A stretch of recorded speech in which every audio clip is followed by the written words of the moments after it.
The biggest problem we have is a lack of biblical literacy. Yes. And I'm a supporter of Israel, not because I agree with every little economic decision or political decision. I agree with and I'm a supporter of Israel because God is a supporter of Israel. Wow, dude. Wow.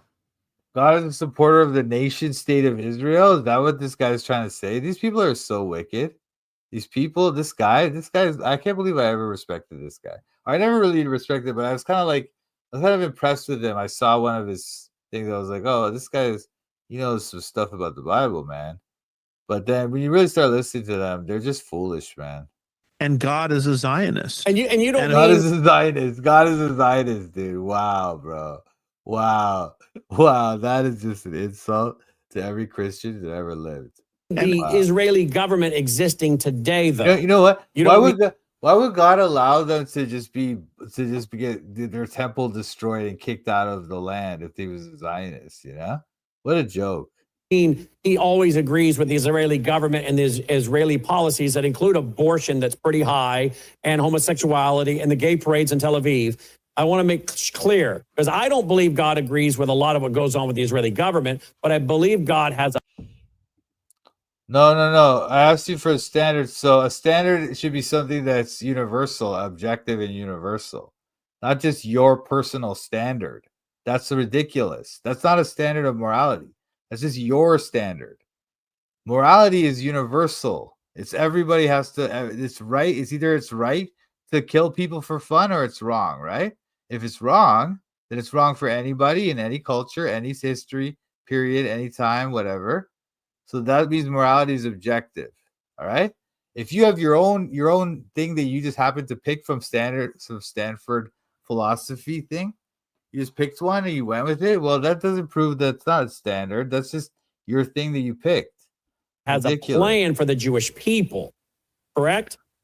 Right. And let me put it this way. Paul, who was given a hard time by the Israelis everywhere he went in the book of Acts, this is what he wrote in Romans 11, verse 28. He says, though at the present time, they are your enemies. This is a plan for the and homosexuality and the gay parade is existing.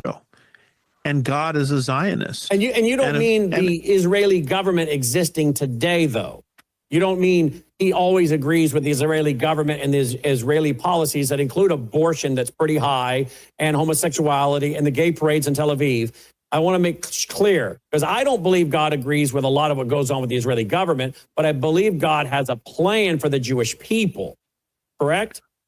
Right. And let me put it this way. Paul, who was given a hard time by the Israelis everywhere he went in the book of Acts, this is what he wrote in Romans.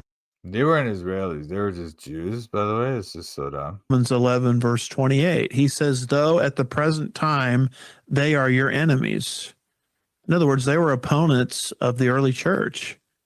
So Paul is not giving some kind of blanket endorsement to everything the Israelis did, but he made this statement. He says, though at this time they are your enemies, they are beloved on behalf of the fathers.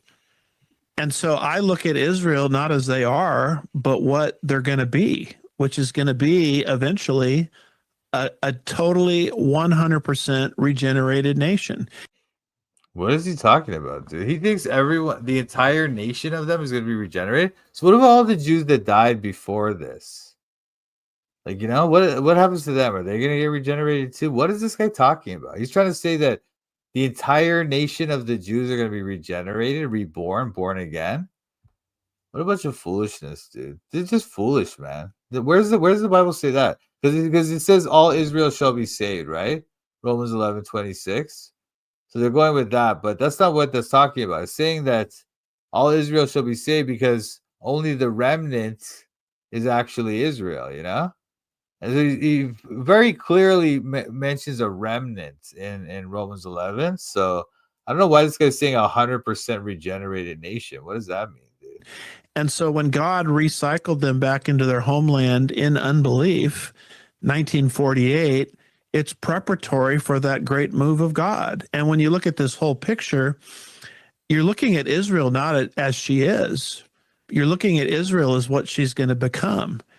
And once that work is complete, the kingdom of God, which we've been told to pray for by Jesus Christ himself, when he taught us to pray, he said, pray this way, thy kingdom come. Once that work is complete, the kingdom of God, the long-awaited kingdom of God, will manifest itself. Yeah, Jesus told us to pray. He doesn't tell us to pray for this thing that you're talking about right now. He said the kingdom of God is within you. He's not talking about your weird beliefs you have about the Jews or whatever. What a joke.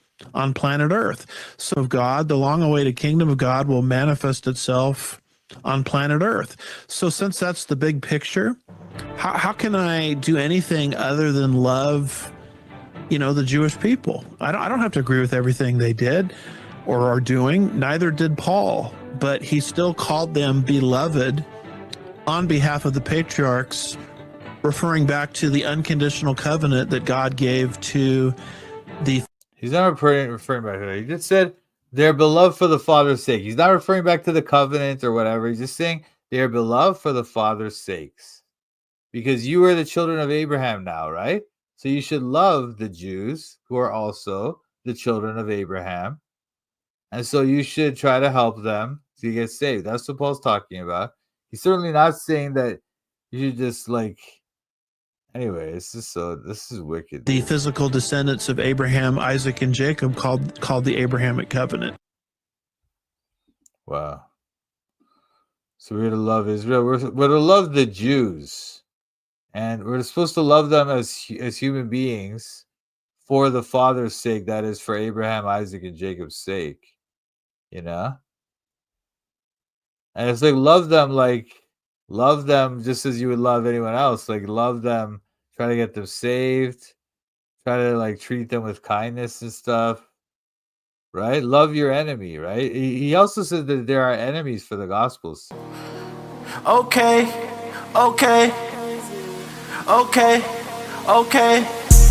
studying the Bible in Toronto. I'm studying the Bible in Toronto. I'm studying the Bible in Toronto. I'm studying the Bible in Toronto.